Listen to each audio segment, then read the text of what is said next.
The Mersey Sound is an anthology of poems by Liverpool poets Roger McGough, Patten and Adrian Henri, first published in 1967. When it launched the poets into considerable acclaim and critical fame, it went on to sell over 500,000 copies, becoming one of the best-selling poetry anthologies of all time. The poems are characterized by accessibility, relevance and lack of pretension, as well as humour, liveliness and at times melancholy. The book was, and continues to be, widely influential with its direct and often witty language, urban references such as plastic daffodils and bus conductors, and frank, but sensitive, and sometimes romantic, depictions of intimacy, history. The Mersey Sound is number 10 in a series of slim paperbacks originally published in the 1960s by Penguin in a series called Penguin Modern Poets. Each book assembled work by three compatible poets. Number 6, for example, contained poems by George Macbeth, Edward Lucy Smith and Jack Clemo. The other books in the series were not given a specific title.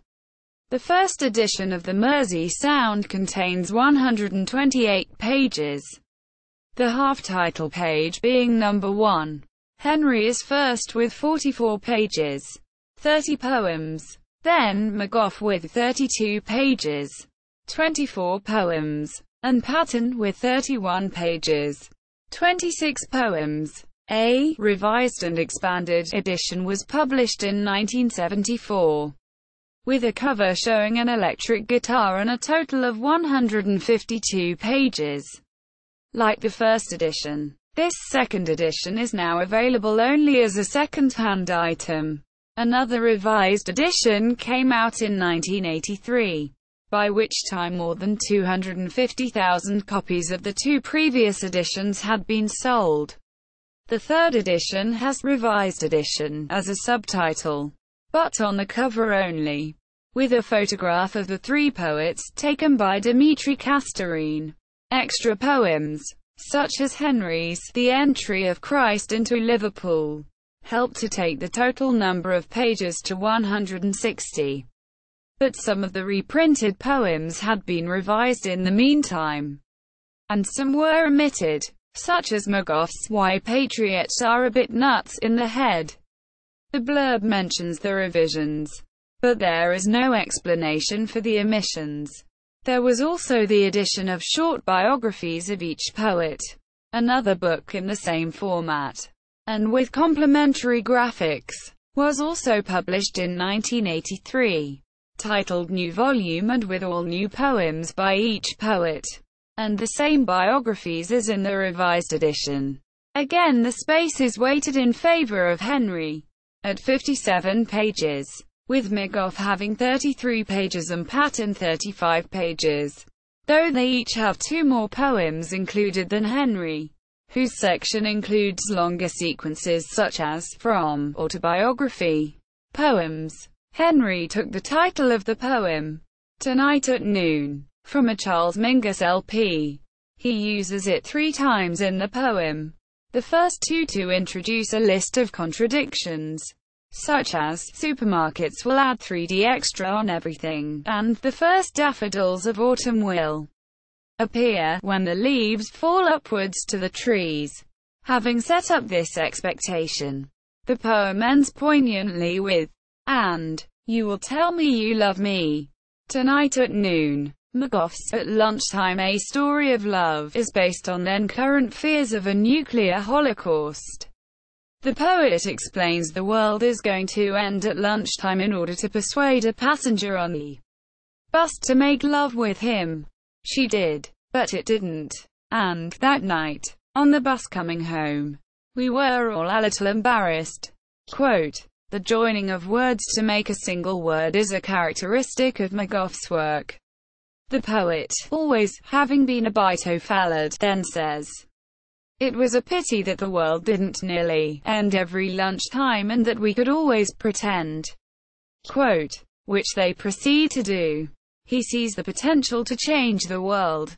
when this ready excuse for shedding inhibitions and making love spreads, so that everywhere, people pretended that the world was coming to an end at lunchtime. It still hasn't, although in a way it has. All the poets are capable of a range of emotions and responses, but Patten is regarded as the most serious in tone of the three. Party Piece is the first poem in his section, where the poet suggests to a woman that they make gentle pornography with one another, which they do. The ultimate unfulfillment of the encounter is captured when the poem ends. And later he caught a bus and she a train, and all there was between them then was rain. There is a certain amount of interplay between the three poets. McGough's poem, Aren't We All?, also describes a casual sexual encounter at a party with a rather more right tone. There's the moon trying to look romantic. Moon's too old, that's her trouble. Aren't we all? The cross-reference is overt on occasion.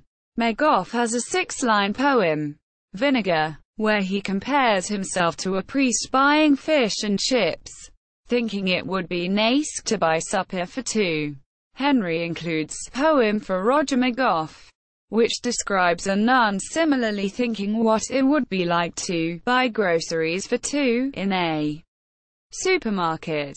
Context: the three poets were active in swinging Liverpool at a time when it was a centre of world attention, due to the eruption of the Beatles and the associated bands, known generically as the Mersey Sound, after which the book is titled.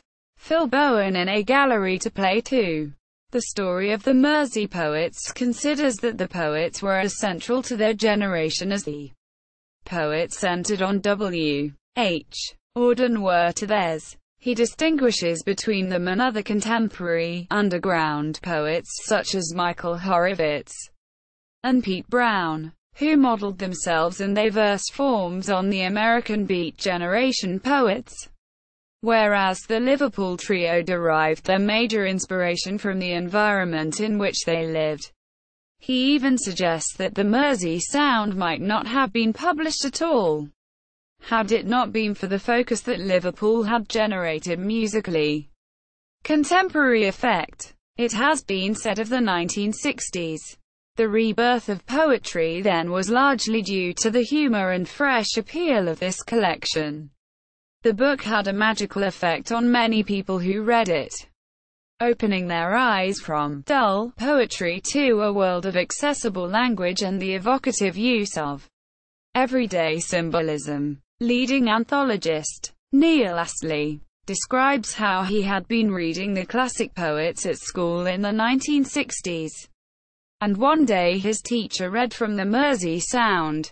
That woke us up. The same experience is described by a freelance writer Sid Smith years later in a 2005 blog, looking back at his first encounter with the book in 1968, when again a teacher read from it.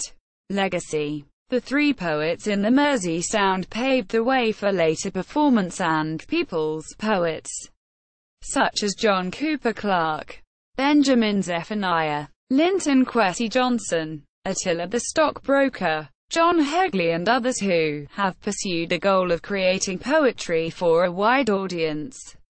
The idea of titling after a river was later adopted by the Medway poets in 1979. They read with Henri, McGough and Patten on occasion. Paul Weller of The Jam has expressed his admiration for the poets, particularly Henri. The second Jam album, This Is the Modern World, has a track with the same title as the Henri poem, Tonight at Noon, and the lyrics are a collage tribute to Henri's poetry. The book was one which stayed with some of its readers for years afterwards, and could help form bonds.